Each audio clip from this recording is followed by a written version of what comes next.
views expressed on this program are those of the hosts, guests, and callers, and are not necessarily those of this station, its management, or other advertisers.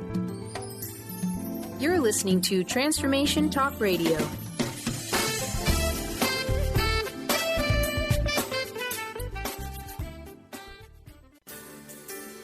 On the cutting edge of the new mainstream, Christine Upchurch is passionate about bringing together science, psychology, and spirituality in a way that can be applied to our everyday lives for true transformation. The Christine Upchurch Show, stellar conversations to illuminate your journey, engages some of the most inspired visionaries on the planet in lighthearted, lively dialogue. Join us as we explore the expansive nature of reality in a down-to-earth way, offering you insights and tools, empowering you to become that bright light you're meant to be. Now, here's your host, Christine Upchurch.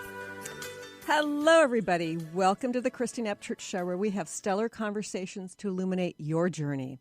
I'm speaking to you today from, partly sunny, partly cloudy Seattle. It's not raining, and it's October. We're grateful. You may be listening here in the Seattle area on KKNW AM 1150. You might be listening in Connecticut, Rhode Island, or Vermont. Sorry, Vermont. I don't know where Vermont came from. New York. On WBLQ AM 1230. That's the first time I've done that. That's interesting. You might be listening on one of the 35 stations in Australia or anywhere around the world on Transformation Talk Radio. But wherever you're listening from today, either live or through the archives on ChristineUpchurch.com or iTunes or Transformation Talk Radio, you're going to be really glad you tuned into this show.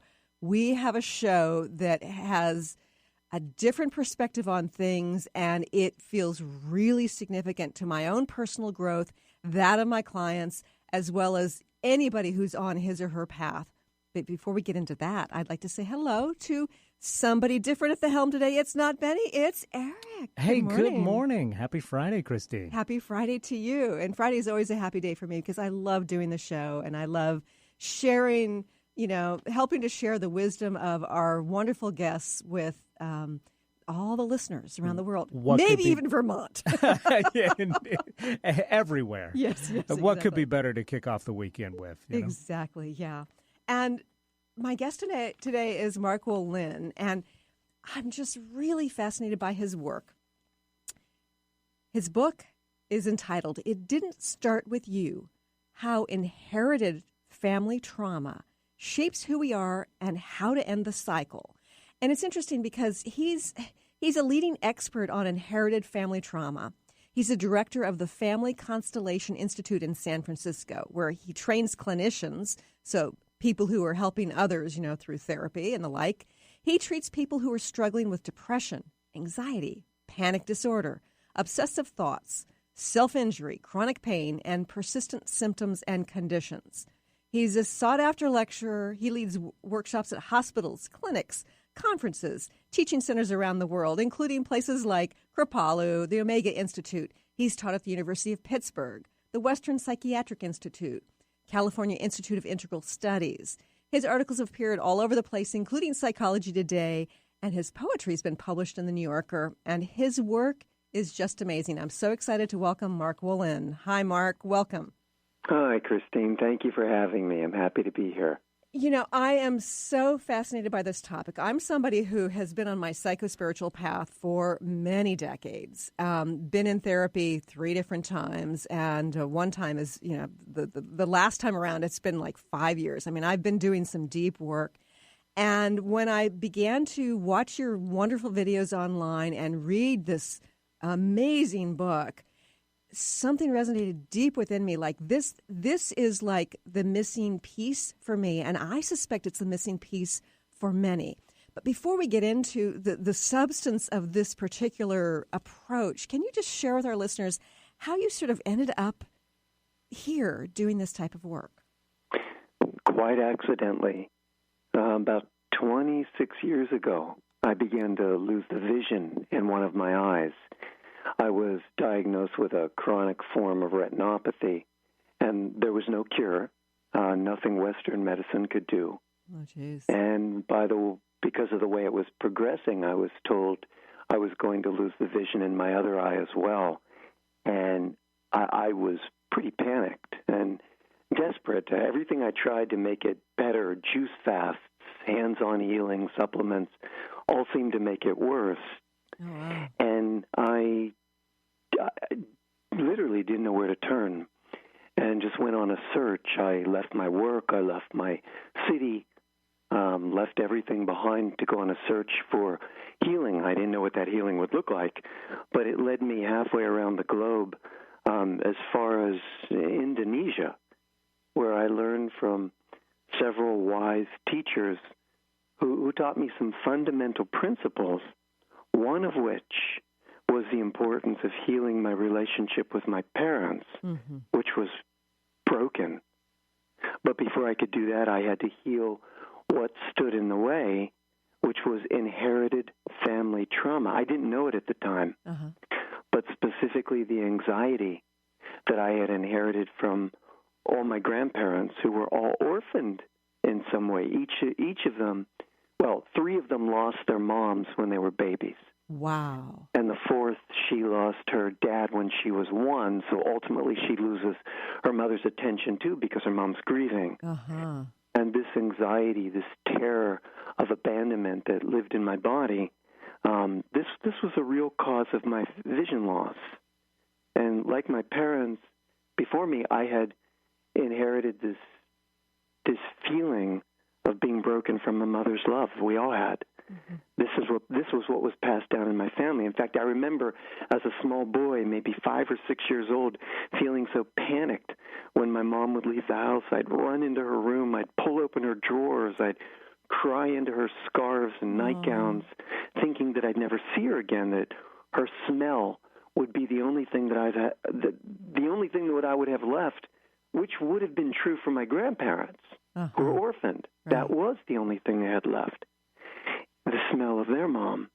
And then 40 years later, I remember sharing this with my mom. I told her, I cried in your clothes. She looked at me and said, I did the exact same thing when my mother left the house. Interesting. And what was funny is my sister, just reading the book a couple months ago, called me and said, honey, you did that too? I cried into Mom's clothes when she would leave. We all did the same thing. Oh, my gosh. My mom did it, my sister did it, perhaps my father even too, being broken from his parents. And then after working through doing the work and healing my relationship with my parents and the other things I learned, my sight ended up coming back. And afterwards I felt compelled to share these principles, and ultimately I developed a method for healing the effects of inherited family trauma. Yeah. So can you just, that's a very specific example of inherited family trauma, but can you just sort of more broadly define it? Sure. Inherited family trauma is what's been passed down. See, we all live with mysteries we can't explain. Oh, yeah. These fears we can't explain, anxieties that strike suddenly, depression we never get to the bottom of. We have the symptoms, but they may not be ours. They may not have originated with us. Like the title of my book, It Didn't Start With You. These symptoms could be the residues of trauma in our family history, and we have biologically inherited these residues of trauma and from our grandparents and our parents. So what I do in the book is I teach people how to become detectives of this trauma language that we all carry, which leads us to the traumatic events so we can make the links, and then we can break the cycle. So you talk about it being biologically inherited, which to me means there's some science behind this. Can you share with our listeners if there really is some science? Oh, yeah. When a trauma happens, it changes us. Literally, it causes a chemical change in our DNA, and this changes the way our genes function, sometimes for generations. Technically, after a trauma, this chemical experience will create a chemical tag or a chemical signal. They call it an epigenetic tag, and this will attach to our DNA, and it will tell the cell to either use a specific gene or to ignore a specific gene. And then the way our genes are affected can change how we act or how we feel. For example, we can become reactive to situations that are similar to the original trauma so that we can deal with it better. Right. For example, if our grandparents are from a war-torn country where there's bombs going off and bullets flying, they might learn a specific skill set which they could pass forward to us, sharper reflexes, let's say, or quicker reaction times to help us survive the very trauma that they experience. The problem is we can inherit a stress response with the dials turned up to 10, so we're prepared to deal with a catastrophe that never comes. And then this continuous stress can be harmful to our bodies like it was my eye. And these gene changes, which are the culprit, as we're now learning, these can be transmitted to our children and then even to their children. Scientists, they've long suspected something like this was going on, but it wasn't until about 10 years ago that this neuroscientist out of Mount Sinai Medical in New York named Rachel Yehuda discovered that the children of Holocaust survivors and their parents shared the same trauma symptoms, specifically low levels of cortisol. Now, cortisol, that's the stress hormone that gets us back to normal after a stressful event. Right. So she finds also a similar pattern in the children born to mothers who were pregnant at or near the World Trade Center when it was attacked during 9/11. She finds these children also inherit these low levels of cortisol, which predisposes them to PTSD and anxiety and depression. And just last year, she discovers that survivors, traumatized survivors, and their children, this is what's amazing to me, they share the exact same gene changes in the exact same region of the same gene, which is the FKBP5 gene, which is involved in PTSD, which really suggests that these traumas are heritable. She goes on to say that you and I, Christine, you and I are, and our listeners, are 3 times more likely to have symptoms of post-traumatic stress disorder if one of our parents had PTSD. And then as a result, we're likely to struggle with depression or anxiety or some other symptom. This is amazing stuff. You know, when we come back, Mark, I'm going to be asking you about what the different types of inherited family trauma are and how do we spot it and how do we work to heal it. More with Mark Wolynn in just a few moments.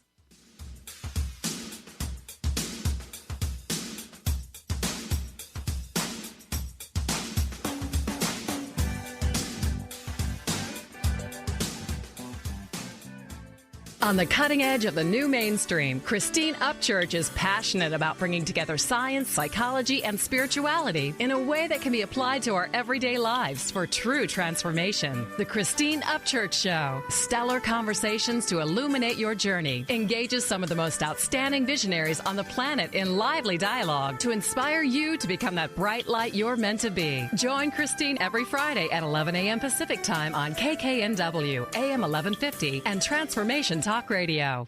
What is a brilliant culture? And how do we create them?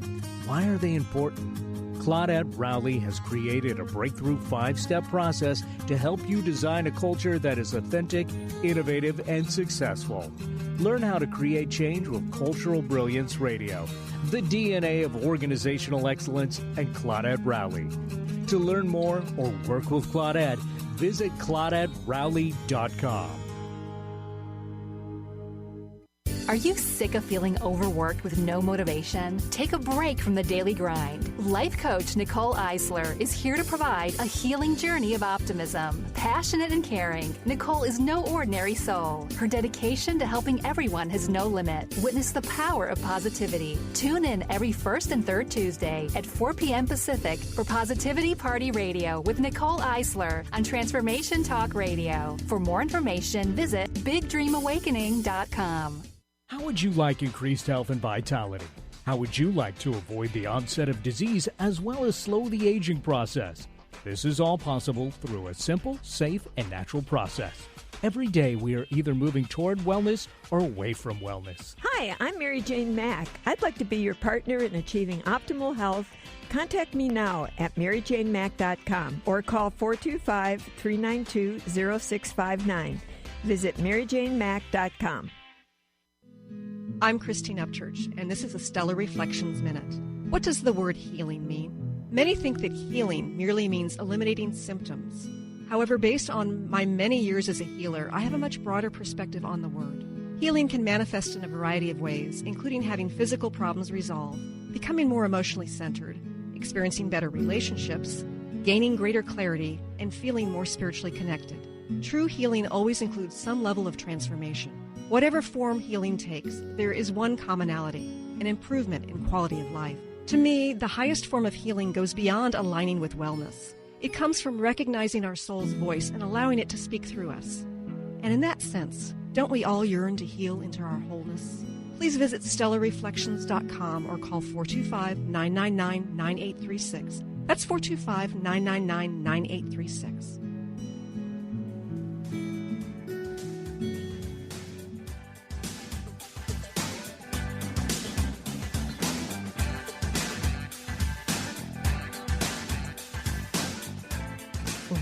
Welcome back to the Christine Upchurch Show here on KKNW, WBLQ, and Transformation Talk Radio. I'm having a conversation today with Mark Wolynn, and he's the author of It Didn't Start With You, How Inherited Family Trauma Shapes Who We Are and How to End the Cycle. Now, Mark, there are different types of themes that can appear with family trauma. What are they? When I work with people, Christine, I'm looking at one of these 4 unconscious themes. And what I mean by that are 4 ways that affect us unconsciously that we can be limited in terms of our life force. For example, we can be limited in our relationships or hampered in our success or our vitality, our physical health. Now, these 4 themes that I call, the effects of these themes are unconscious on us, and they're relational. For example, the first one is we've merged with the life experience or the situation or the trauma or the behavior of a parent. So, for example, if our mom lost or gave away a child, we could unconsciously abort our first child. If our mom and dad's relationship failed when they're 30, unconsciously, without realizing that we're doing the same, we can begin to pull away from our relationship, from our partner at 30, thinking that our partner no longer does it for us, without realizing that there's this unconscious loyalty, this unconscious pull to do it similarly. If our dad fails, we can fail. If our parents struggle in some way, we can struggle similarly. Right. That's the first theme. We've merged unconsciously with the life experience of a parent. The second theme is we've rejected a parent, and many of us do because we didn't get enough of this or that. But what I've seen, the effects of this rejection, we then end up rejecting that behavior in ourselves. We can't see when we're the same. That behavior becomes disowned in us, and then it expresses in us unconsciously. For example, if our mom is cold, we can't see when we're cold. Or we'll project it onto a partner. Right. We're likely to have a hypervigilance feeling, waiting for the next shoe to drop with our partner. Because if our mom was the first one to take care of us, and now we're in the world, we have that fantasy that when we meet a partner, finally I've found someone who's going to take perfect care of me and understand me and hear me and see me. But it's a fantasy because then we're waiting for our partner to be cold, not see us, not hear us. Right. So in our hypervigilance, we get exactly what we expect we're going to get because our partner's looking at us with, well, why are you shut down? Right. Why are your eyes closed? I mean, not closed, why are your eyes gated? Or we can turn a nice partner cold with our hypervigilance, or we choose somebody cold so we can continue to heal this trauma. Yes. We keep playing out what happened earlier because the trauma is seeking its healing. I believe that the very trauma we were born to heal is also contains the seed of our expansion. So these traumas are looking for their expansion, these contractions. So we choose somebody cold. Or of course. the worst one, Christine, is who are we cold toward inside us? Oh, yeah. Ourselves. We become cold, or we don't hear. If we were ignored, we ignore that fragmented child part of ourselves. Or if our parents were critical, we're self-critical. Yes. Or if our parents are aggressive, we're inwardly aggressive. So that's the second theme. When we rejected a parent, the effects of this rejection happen inside us and outside us. Thirdly, we have the third theme, unconscious theme, is we have a break in the bond with our mom. And these breaks often are so early, we don't think about them. We don't know why we shut down when we get close to a partner, or why we're terrified of abandonment, or why we're afraid, I hate you, don't leave me, or come close, don't get away. Right. These patterns. But often when we have a break early from our mom, when our mom looks at us, that richness of her attunement, her attention, is where we begin to develop a self. But when there's been a break in that looking, a break in her attunement, we can't trust the feeling of who we are. And then we often are held together with tightness and numbness and anxiety. And then when we go to have a partner, we freak out, all that stuff. So these breaks in the bond with our mother, we have to research and say, hey, Mom, did something happen when I was in utero and I was one? Because our hippocampus, which allows us to form these memories, the development of our hippocampus and the connections to our prefrontal cortex, they don't develop until we're 2 or 3. So we don't have very many memories prior to that. So that's the third theme. Do we have a break with our mom? And then the fourth theme, which is, I think, the most intriguing and interesting of these unconscious themes, Christine, is, are we identified with someone other than our parents? For example, are we identified with the life experience of a grandmother or a grandfather or a stillborn brother who died and now we're living lifeless, like we don't fit in, like we don't belong, because that stillborn can't be looked at because it caused our mom and dad so much pain. I once worked with this woman who said she was going to take her life, and she was planning to kill herself. And I said, well, how are you going to do that? And she said the strangest thing, Christine. She said, I'm going to vaporize myself. And I said, you're going to what? Really? And she said, I'm going to vaporize myself. And I said, well, how are you going to do that?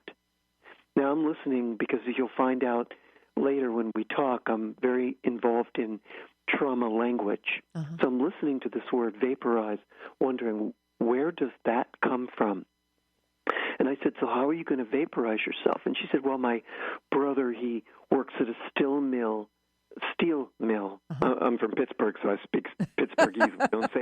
We don't say our vowels and our consonants very well. But anyway, she said, well, my brother works in the steel mill, and I'm going to go inside, and I'm going to leap into one of those vats of molten steel, and my body's going to, listen to these words, incinerate in seconds before it reaches the bottom. Wow. So when I'm hearing these words, vaporize, incinerate, I get the image of the Holocaust.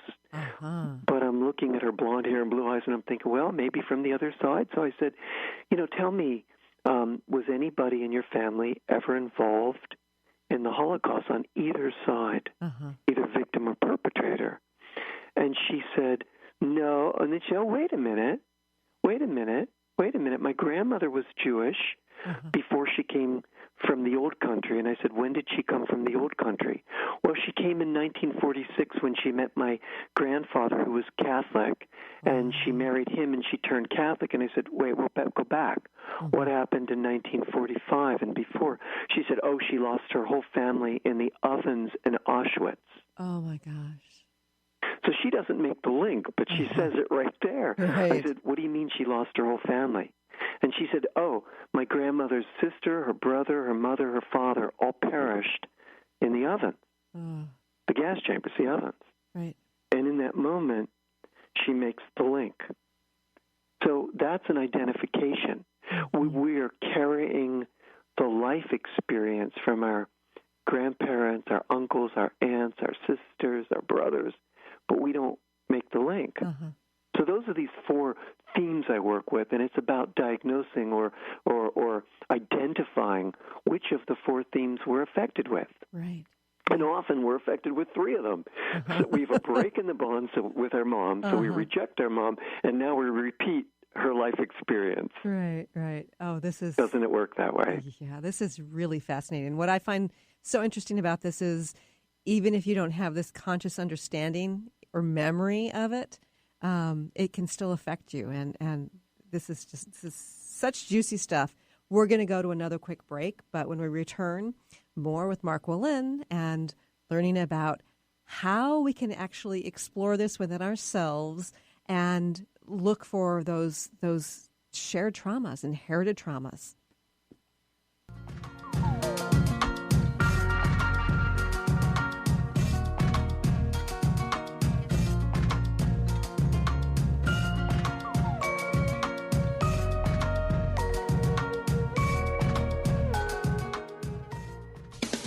Have you ever wanted to learn about the colors of your chakras?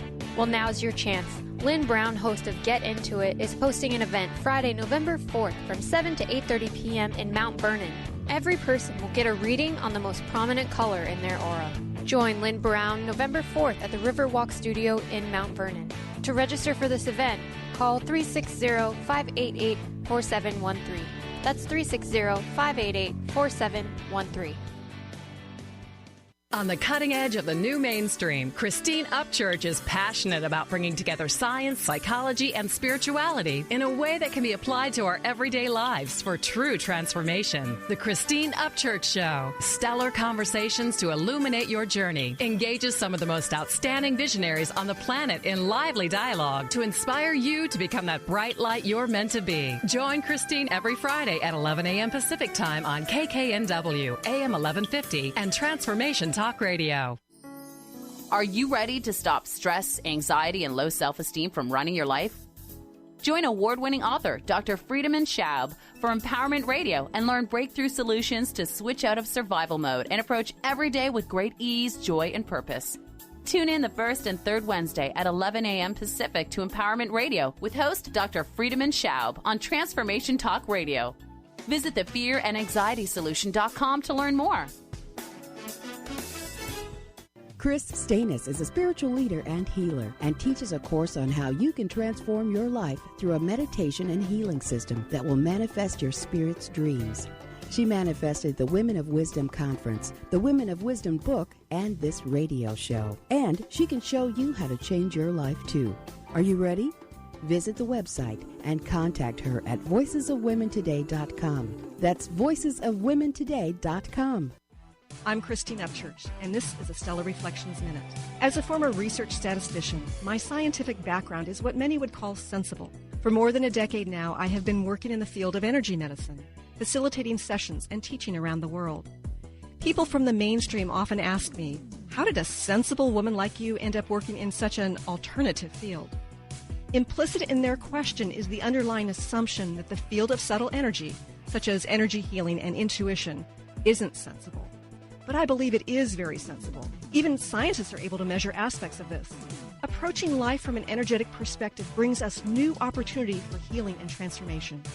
And from a practical standpoint, even if you can't rationally explain how something works, if you experience a shift from it, then doesn't it make it pretty sensible? Please visit StellarReflections.com or call 425-999-9836. That's 425-999-9836.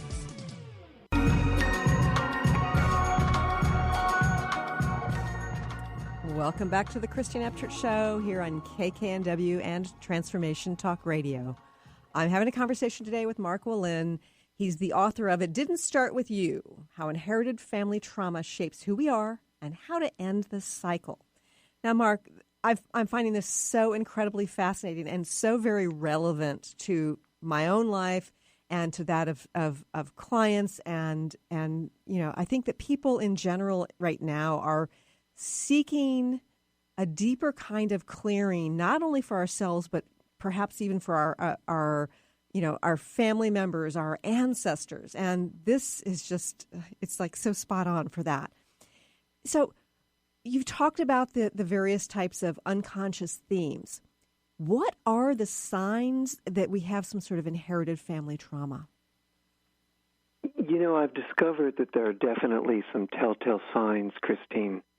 We might experience a fear or an anxiety or a symptom that strikes suddenly or unexpectedly when we reach a certain age. I mentioned that earlier, 30 is when our parents split apart. But it's not just an age.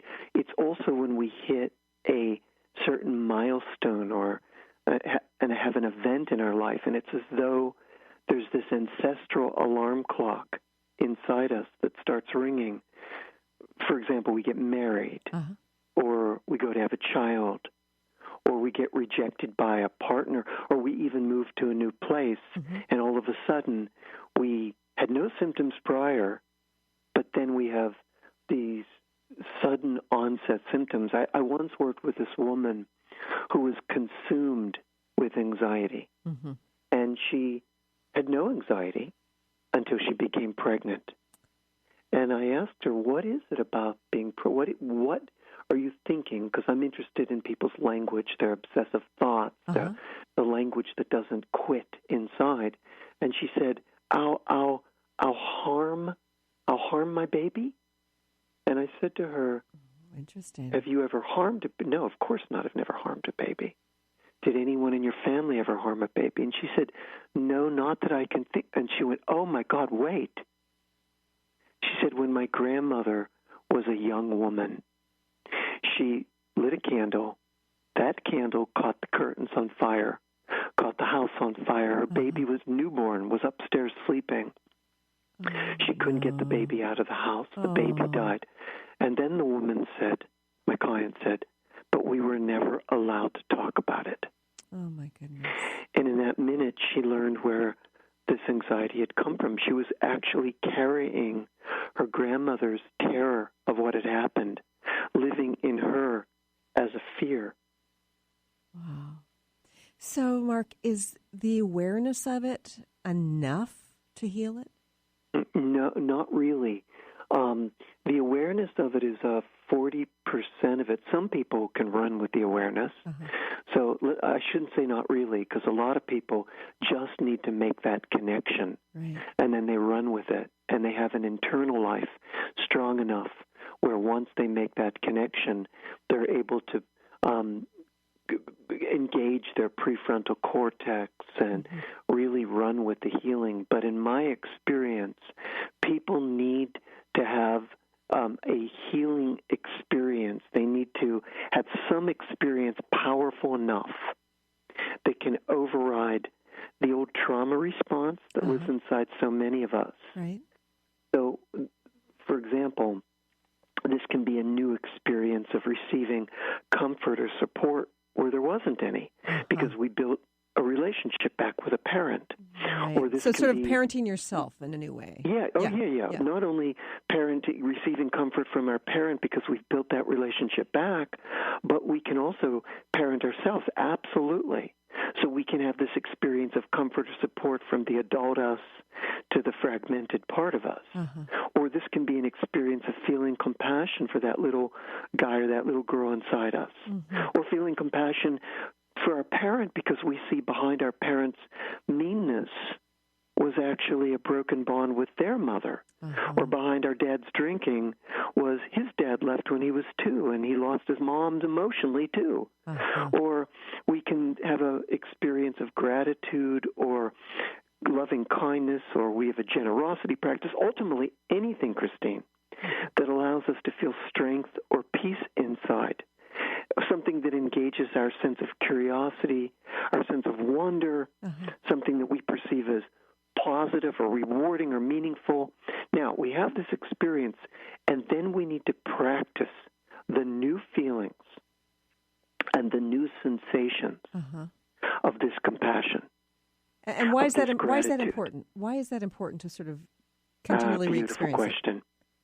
Because every time we practice the new feelings or the new sensation, we're engaging the prefrontal cortex. We're stealing traction away from the highly efficient trauma cycle that keeps us in that state of suffering, and we're engaging the other areas of our brain, specifically the prefrontal cortex, where we can integrate this new experience. And then our brains can be plastic, or as they say, neuroplastic. What I like to say, our brains can change. So in the book, I teach us how to do this in a new way, where we lay down new neural pathways in our brain, and we can heal. When we revisit these feelings and sensations, so let's say we're going to engage in a practice of compassion for ourselves. So the adult part of us is going to put a hand on that part in our body where we fragment, and we're going to breathe into that part and tell that part, hey, I've got you, I'm here. When we do that, we are not only are we engaging the prefrontal cortex, but this allows structures in our brain to begin to wire together. So the old Hebb's law of neuroplastic change, when structures fire together, when axons fire together, they wire together. What that means is the dendrites of one structural experience in our brain starts to form with another structure in our brain. So it's almost as though a healing, resourced part of the brain hooks up with the frightened part of our brain, let's say, and then these structures become aligned. Not only that, but we can release feel-good neurotransmitters in our brain when we do these practices, like serotonin and dopamine, or even feel-good hormones like oxytocin. And even how our genes express, this is what I'm interested in. This can be affected. The very genes involved in our body's stress response can begin to function in an improved way. And so I always tell people, practice these sensations and these new feelings of this new experience, install them in your body. This is how we create neuroplasticity. This is how we deepen the experience. So even questions that we ask ourselves, like in that practice, like, what new thing am I noticing right now in my body when I breathe into that part? What's the sensation inside me? And if I just stay with it, what begins, without getting overwhelmed by it, what eventually happens? These practices, they can change us. So, Mark, you keep referring to connecting to the body. Why is that important? And how do you get information from that? Well, the body, we can't separate anymore. Body, mind is connected. Body, mind, spirit, all connected. It's very important to heal our body because the trauma responses don't have a brain, right? The amygdala is that early part of our brain that's developed in utero before the hippocampus, and our amygdala is firing these signals like not safe, not safe, not safe, and these are living in our body. So we've got to go to the body because the body is where the trauma responses we're feeling them. We have a tight chest. We have a clogged up throat. We have a numb heart. And these places are where we need to go with our breath, with our sensation, and with our awareness. So we can integrate body-brain. Yeah, this is fascinating. Now, you talk a lot about core language, looking for core language. What is that? Yeah, so Well, when we have a trauma, the speech centers of our brain are compromised, and this valuable information bypasses the frontal lobes where it can be integrated. And where does it go? Well, here's where I think it goes. What I see is when a trauma happens, clues are left behind in the form of emotionally charged words and sentences, clues that form a breadcrumb trail, that when we learn how to follow these clues, this language, this trauma language that we carry unconsciously. Yeah. So can you give us an example? Back to these traumatic events in our family, traumas that we've maybe have biologically inherited from our parents and our grandparents. And when we know how to uncover these unconscious words, what I call core language in my book, it's like finding the missing piece of the puzzle, right? But lets the whole picture come into view and gives us a context that helps us explain why we feel the way we feel. You've got some fascinating examples. Can you share one or two about how that would show up with somebody's language and the wording of things? Sure. I can talk about the very first case that taught me to look in this particular direction. Do we have time before the break? Actually, hold that thought. We'll go in a little early, but you don't want to miss this when we return. Some examples of how the inherited family trauma showed up in a person's language and clues for how you can access it as well.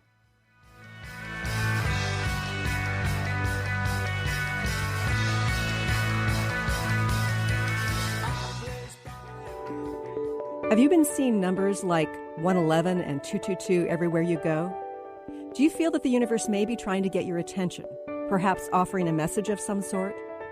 As it turns out, numerical patterns and certain types of geometry form the very fabric of our reality, from cells under a microscope to the astronomy of our night sky. At Stellar Reflections, we offer special sessions which tap into these patterns, designed specifically to support you on your journey. The 111 and 222 activations are sessions activating new patterns in your energy field, which in turn can help you create new patterns in your life.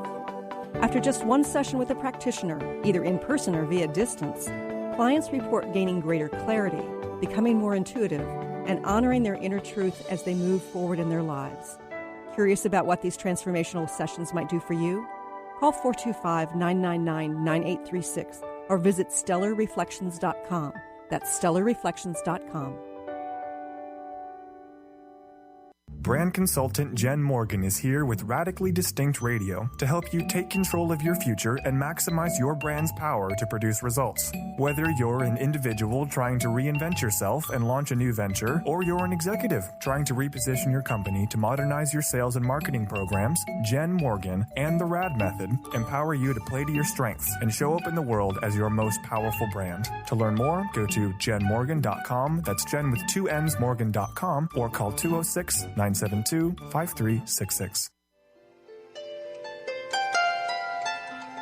Would you like to experience life-transforming adventures in personal expansion and world service? If you do, tune in to learn about magical innate abilities that you can develop and use to make your dreams come true. Joy Elaine is author of the Joy Chronicles, and she's inviting you and millions of others to join her in working with galactic masters, angels, and the Ashtar Command as they assist humanity and planet Earth to achieve their ultimate destination of ascension. For more information about this upcoming event and broadcast, visit joyelaine.com. That's joy, ELAINE.com.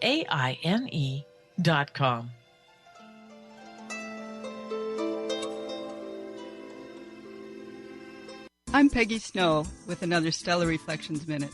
Presence, or what we think of as being fully in the moment, is a key element in the process of healing work. As a practitioner facilitating a session, genuine presence takes us out of our heads, where we tend to decide what is and maybe what should be for the client, and moves us into direct experience where we're available to witness the person in their wholeness. In this receptive realm, our senses are heightened and expanded, allowing us to perceive what's seeking to unfold and to interact in the moment. There's something profoundly powerful that happens when healing is approached in this simple, pure way. Balance can be restored and healing can take place on multiple levels.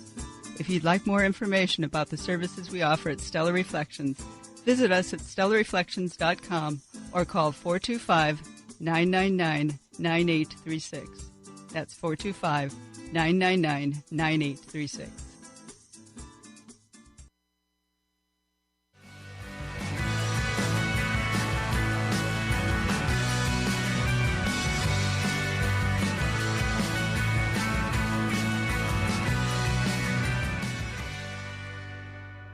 Welcome back to the Christine Upchurch Show here on KKNW and Transformation Talk Radio. You know, I just want to mention the title of this book again because it's a very powerful book. This is powerful work. It Didn't Start With You, How Inherited Family Trauma Shapes Who We Are and How to End the Cycle. Mark Wolynn. It's published by Viking.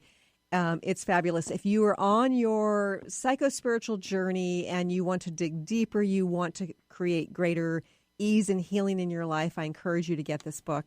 And Mark, before we continue with the information about the core language, can you share with our listeners how they can connect with you and chat about a couple of different upcoming events? Sure. I am on I have a Facebook page, Facebook Mark Wolynn. I also have a website, markwolynn.com. That's markwolynn.com. I have events everywhere.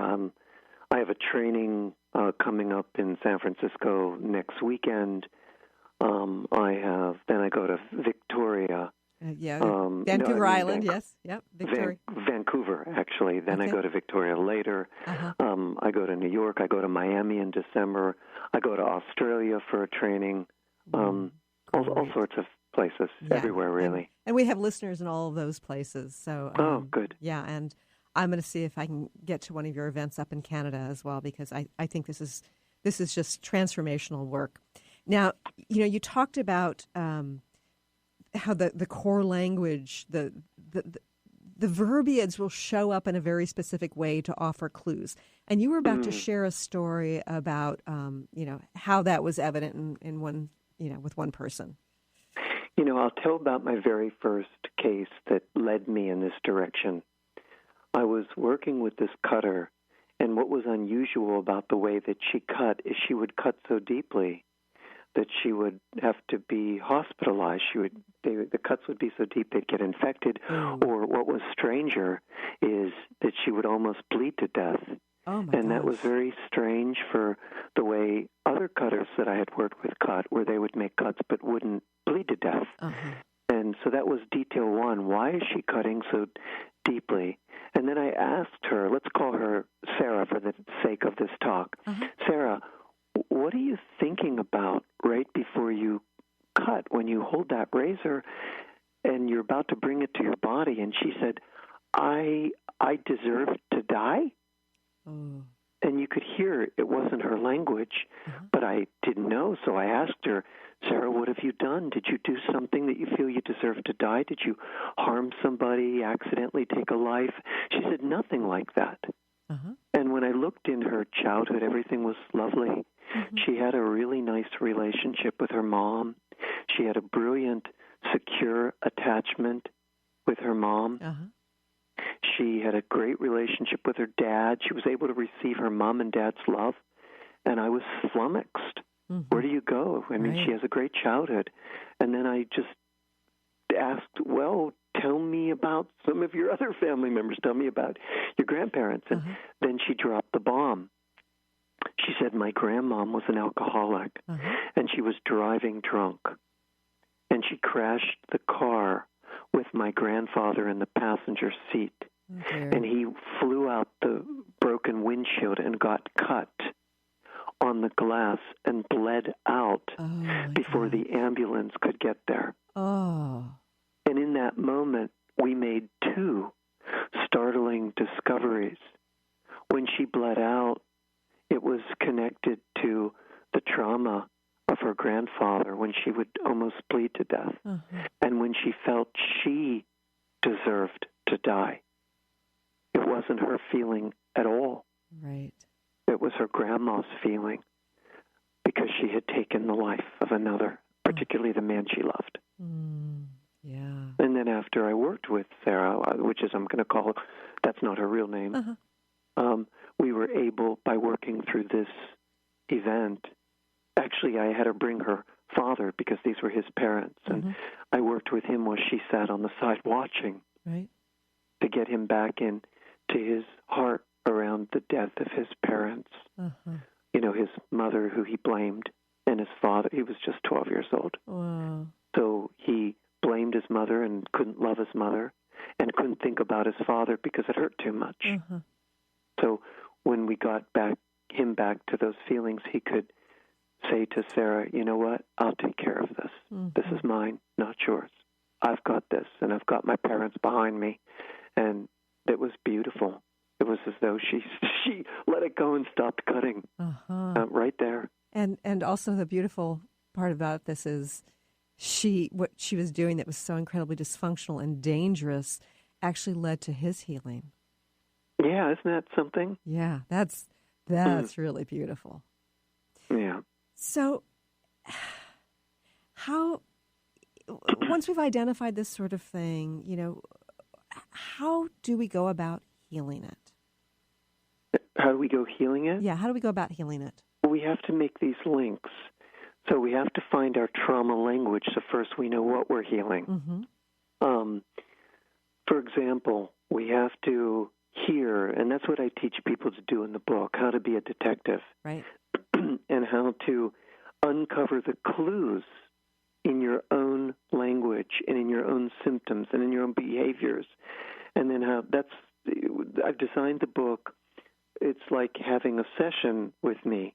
The first part of the book talks about the science and the why, and the second part of the book teaches us how I ask these questions to the reader so they can pull out this unconscious language, and then I teach them how to link it to these traumatic events in the family. And then once we link it, we have to engage in one of these healing practices that I talked about earlier, where we practice the healing feelings, the new feelings, the new sensations of the new experience, and link it to these traumas so we can heal. You know, I always have tips for insights that I like to share with people when they hear me talk. Well, first of all, you know, I tell people if we're struggling in some way, it's very important to shake the family tree and to see what falls out. What family secrets have been hidden in your family? Right. What stories don't get told or didn't get told? What traumas never healed all the way? It's really important to know these things and ask questions, especially if we're unconsciously reliving aspects of a trauma that doesn't belong to us. I find that if we ignore the past, it can come back to haunt us. But if we explore it, we don't have to repeat it. We can break these destructive patterns. Secondly, I always tell people, hey, talk about the traumas in your family history. Tell your kids. Try to work through them, especially if your children are connected to something that they don't know that they're connected with. Right. It's less likely to be passed down if you talk about it. Our children are innocent. They don't realize that they're carrying aspects of our traumas. Like we're that child. We don't realize we're carrying aspects of our grandmothers and our grandparents' traumas. And we can do this even if we don't have any information. And we don't know that, for instance, if we're adopted or our parents aren't talking or our parents choose to remain silent, we can look at our trauma language. It's in our language.